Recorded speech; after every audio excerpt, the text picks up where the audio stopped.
almost everybody has a trailer like this as a toolbox, because the trailer often has special things that are only for the trailer. And then I was looking for a toolbox, and I came across this, and it's been really, really good. Number one, it's plastic, totally waterproof. Number two, relatively inexpensive. So if something does happen to it, you know, I'm not going to cry all night. Let's go and get another one. Easy to mount, 2 holes in the bottom, sealed with rubber gaskets and a bit of goop, and fastened to a plate. There it sits right in the front of the trailer. It's light, strong, and obviously waterproof. Now, let me tell you about some of the more features about it, okay? First of all, it has a lock on the front. It comes with a couple of nice big keys. So you pull the cap. Can you see in there, Diana? See this waterproof cap? That snaps open like so to expose the lock. Now that rubber cap is great. I'm going to put a bit of grease in there, I think. The cap is great because it keeps the salt, the dirt, and the sand out of the lock, so that it won't get all corroded. All right. Now it also has snaps on here. You got to pull the snaps off too. The snaps hold it shut. The lock locks it. All right. So I've got the key in. Now we turn the lock, and now we can lift it. I also like that lock because you can't get the key out. You can't lose the key. The only way you can lose the key is to lock it and pull it out. And that's not going to happen because now you can't close it. So that's great. I like that. I don't usually like that feature where a key is locked into the lock. But in this particular case, yeah, I won't forget the key, and I won't forget the lock. Now inside, what do I have inside? Well, as I said earlier, there are certain things that you only need when you're trailering. One of those things is a hitch. So I have a particular hitch. It's already hooked up right now. A particular hitch with the right drop, a 2-inch drop. So this trailer is dead level, even loaded, and it's a nice light hitch, strong but light. And that hitch only works with this trailer. So I keep that hitch in this box. Yeah. So if I'm going to use this trailer, I back the truck up to it, open the box, take the hitch out, and put it in there. I'm going looking for a hitch or adjusting a hitch or trying to find the hitch. No problem. I also keep in here straps.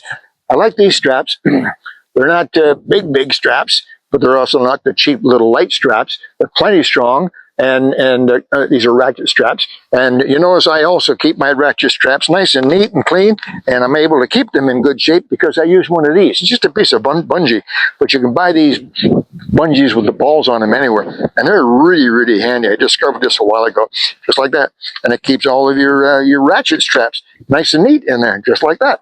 Easiest thing in the world. Now, the other thing I keep in here is a jack stand. Just one jack stand. Why the heck would I have one jack stand in? It was really very simple. When this trailer is parked, you leave the trailer, disconnect from the truck drives away, so now the trailer is sitting on its front leg. You know, it's adjustable front leg. Great. Now you're going to load something onto the trailer. If you're going to drive an ATV, or you're going to put some stone or some wood, firewood, we do it quite often. One of the difficulties with a trailer like this is that you put weight on the back edge, the trailer tips. The weight on the back edge, the leg comes off the ground, the trailer tips. Certainly if you drive anything heavy onto the trailer, the back goes down, the front goes up. It's a darn nuisance. So I've always carried one of these. If I'm going to be driving something heavy on the trailer, I put it under the back edge. Stuff like that. Now I can drive on and off, and you can actually put this under there and then crank the front so it's tight, it's solid. So now the trailer, no matter where you stand on it, wherever you put the weight, the trailer won't tip. So I always keep one of those in there. A couple other things I have in here.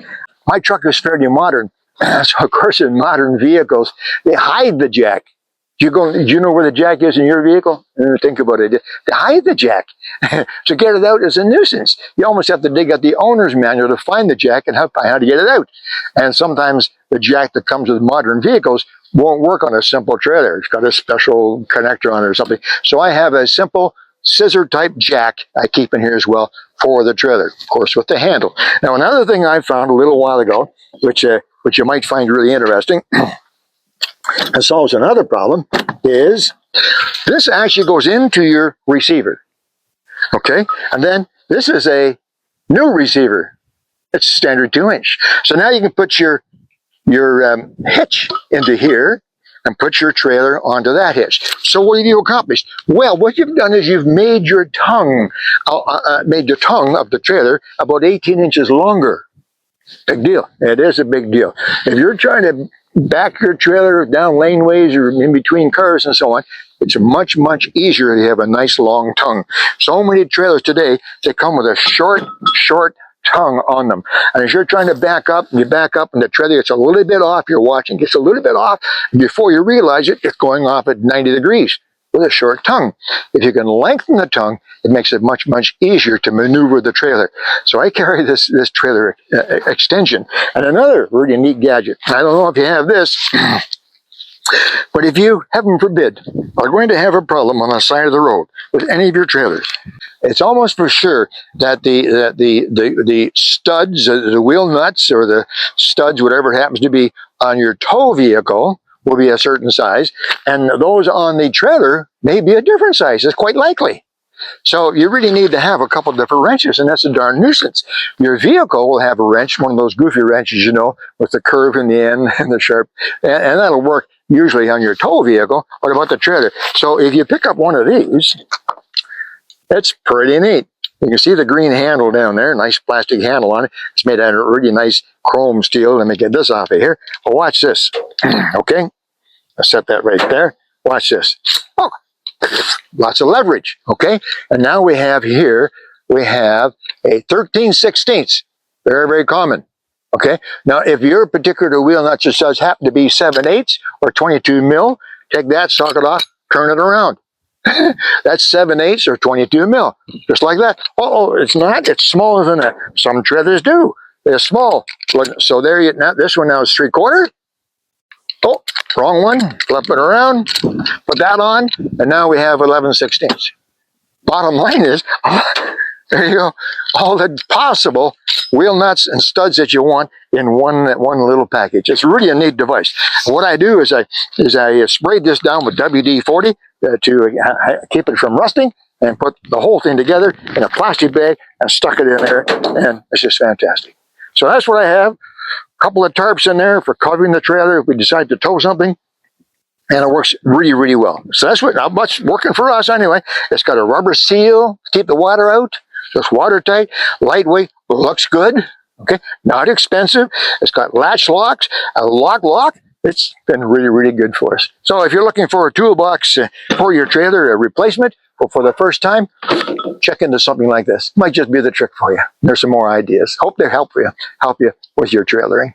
Okay, guys, ALEC Peirce at the ranch. Now I have to repack all this.